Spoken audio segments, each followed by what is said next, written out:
สวัสดีค่ะขอต้อนรับเข้าสู่ช่องย่าที่กกอกนะคะ มาถึงแล้วบ้านปู่ผ่องย่าพาอ้าวป้าออนสวัสดีค่ะไปกกอกเมื่อวานนี่ได้อันนี้มาฝากเอาไข่ผสมไปก่อยให้ล่าโลดบดสดๆกก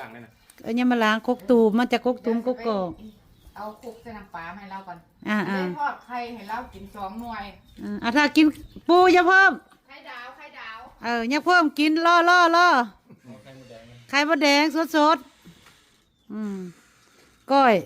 น้ำปลาออเฮ็ดให้โอ้ไม่ยาพาไปวัดบ่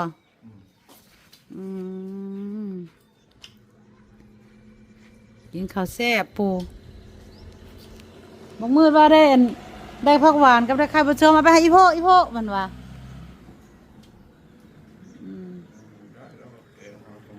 นั่นแหละเอาไปให้อีโพมันว่าอีโพก็กินข้าวแซ่บ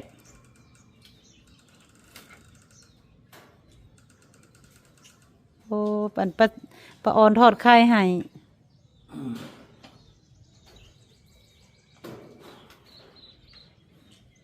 กินข้าวเศร้า